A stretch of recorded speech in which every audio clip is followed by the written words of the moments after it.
दोस्तों नमस्कार, मैं हूं कबीर। मैं अभी तक तो फ़िटनेस से रिलेटेड वीडियो बना रहा था और मैं आज आपको लेके आया हूं हिमाचल के जंगलों में।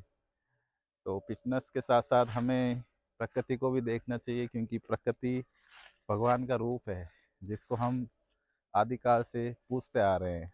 हमारे पूर्वजों ने इसको संजो के रखा है, इसलिए आज हम लोग इतनी स्वच्छ और इतनी शानदार हवा में जी रहे हैं। प्रकृति ऑक्सीजन का घर होता है और ये जानवरों का मोस्टली घर होता है। तो आप देख सकते हैं यहाँ का एक खूबसूरत सा नज़ारा।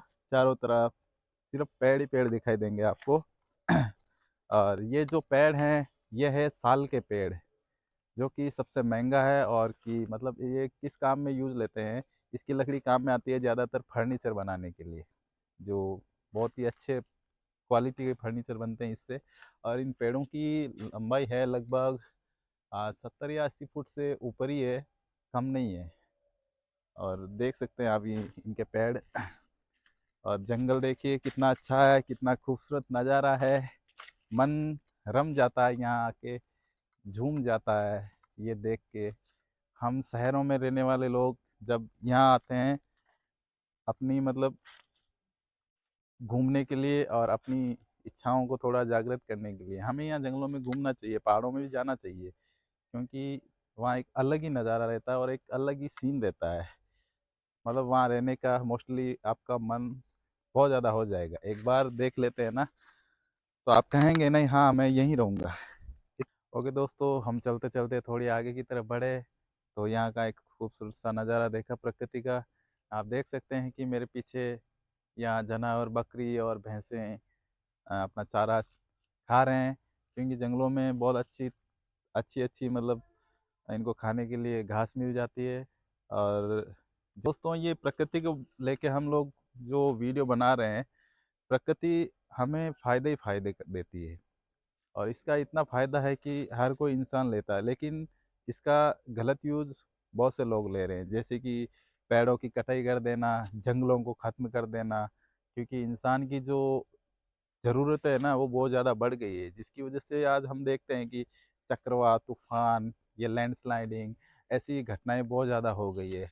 क्योंकि हम लोग भूल गए हैं कि पृथ्वी का घर ही प्रकृति है। और अगर यही नहीं रहेगी तो आपदाएं तो आनी ही है, इसको कोई नहीं रोक सकता। तो हमें इन प्रकृति को बचाना होगा आगे के जनरेशन के लिए। अगर ये ख़त्म हो गई तो हमारा जीवन ख़त्म है, क्योंकि आज जो हम स्वच्छ हवा ऑक्सीजन के रूप में ले रहे हैं, वो हमें इस प्रकृति से ही मिल रही है, इन पेड़ों से ही मिल रही है। और प्रकृति हमारे लिए बहुत ज़रूरी है, हमारे जीवन का साधन है प्रकृति। तो इनके दोहन को रोकने के लिए, इसको बचाने के लिए हमें कोई ना कोई मुहिम चलानी चाहिए। बहुत से एनजीओ चलते हैं, बहुत से लोग प्रकृति को बचाने के लिए आंदोलन भी करते हैं, लेकिन उनको भी बहुत सफलता मिलती है, लेकिन बहुत रेयर केस में मिलती है, क्योंकि पॉलिटिशियन और वगैरह ज़्यादा सपोर्ट नहीं करते, उनको तो बस प्रकृति के खिलाफ ही जाना होता है। ये मैं वीडियो इसलिए बना रहा हूँ क्योंकि लोगों को जागरूक रहना चाहिए, आने वाली जनरेशन को पता रहना चाहिए कि प्रकृति हमारे जीवन के लिए कितनी महत्वपूर्ण है, कितनी इम्पोर्टेंट है। देख सकते हैं, अगर हम यहाँ आते हैं इन पेड़ों में, इन जंगलों में, तो हमें एक अलग ही सुकून सा मिलता है। और यहाँ की ताज़ी हवा खा के हमारा मन और ही मस्त हो जाता है। मेरे कहने का मतलब है, मेरा मोटिव है कि हमें पेड़ों को बचाना चाहिए। पेड़ ही हमारी ज़िंदगी है, ऐसा मान के हमें चलना चाहिए। और पेड़ों को काटने की बजाय उनको संजो।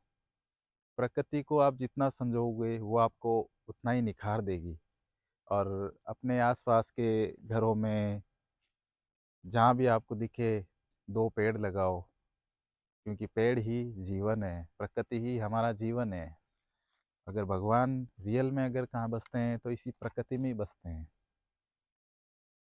शहरों में आज हम देख रहे हैं कि इतनी ज़्यादा पोल्यूशन हो गई है, वो हमारी खुद की वजह से। क्योंकि हमारी जो ज़रूरतें इतनी बढ़ गई है कि हम ये भूल गए कि एक बाहर और दुनिया है, वो है प्रकृति।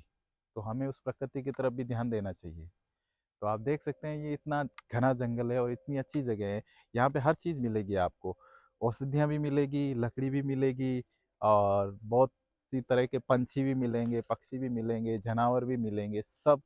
क्योंकि ये उनका घर है मोस्टली, और ये उनमें मतलब खोए हुए रहते हैं, रम जाते हैं, क्योंकि यहाँ पे किसी की रोक टोक नहीं होती है। यहाँ पे वो आज़ाद तरीके से विचरण करते हैं।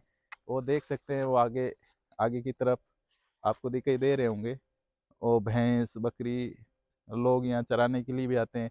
और मैं एक स्पेशल चीज़ भी दिखाऊंगा, जंगल में एक घर होता है, मिट्टी का बना हुआ घर होता है यहाँ के जानवर। ओके, अब मैं थोड़ा और आगे की तरफ चल रहा हूँ, और कितना शानदार, कितना खूबसूरत नज़ारा है। ये हिमाचल के जंगल, जो कि मतलब अ, इंडिया के उत्तर साइड में बसे हैं। और हिमाचल को अपन क्या कहते हैं, प्रकृति का घर भी कह सकें। और उत्तराखंड, हिमाचल, वहाँ की यहाँ की मतलब दोनों जगह की जो खूबसूरत वादियाँ हैं, उनका तो कहना ही क्या। लेकिन हमारी ज़रूरतों ने आज वहाँ भी लैंडस्लाइडिंग, भूकंप, ऐसी आपदाएं देखने को बहुत ज़्यादा मिल रही है। जैसे कि अचानक से आती है, लैंडस्लाइडिंग होती है, भूकंप आते हैं, तो वहाँ की नदियों में अचानक से बाढ़ आ जाती है। जैसे उत्तराखंड 2013 हुआ था, अभी हिमाचल में भी हुआ था। बारिश के दिनों में बहुत ही खतरनाक, एकदम से फट गए बादल और लैंडस्लाइडिंग हो गई, जिससे बहुत से लोग मर गए। तो हमें प्रकृति से छेड़छाड़ नहीं करनी है, पर प्रकृति को अब हमें संजोना है।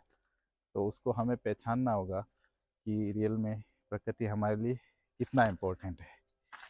ओके, मेरा ये चैनल है फिटनेस कबीर के नाम से, और मैं फिटनेस से संबंधित रिलेटेड वीडियो भी बनाता हूँ। और मैं एक वीडियो भी यहाँ पे भी बनाऊँगा मेरी फिटनेस का, सपाटा लगा के, थोड़ा दंड लगा के आप लोगों के सामने बताऊँगा, और पुशअप भी निकालूँगा। तो वो मैं अपने नेक्स्ट वीडियो के अंदर डालूँगा। सो आप ज़्यादा से ज़्यादा मेरे चैनल को सब्सक्राइब करें, और इस प्रकृति का ये छोटा सा जो मैंने वीडियो डाला है, तो उसको थोड़ा प्यार दें। दोस्तों, अभी थोड़ी देर पहले मैंने एक छोटे से घर का जिक्र किया था आपके सामने, मैं वो दिखाता हूँ। आइए, इधर देखिए, ये देखिए, ये घर है। जैसे कि हमारे राजस्थानी में तो वो होता है उदय, उदय बोलते हैं, और यहाँ पे पता नहीं क्या बोलते हैं इसको। ये उसका घर है मिट्टी का। देखो, अभी इसको, इस मिट्टी को थोड़ा सा भी हटाएंगे ना, तो ये देखो, इधर से निकलेंगे, उदय निकलेगी, ये देखिए। बस हमें तोड़ना नहीं है, क्योंकि ये इनका घर है, बड़ी मेहनत से इन्होंने बनाया है, तो इसको ख़राब नहीं करना है।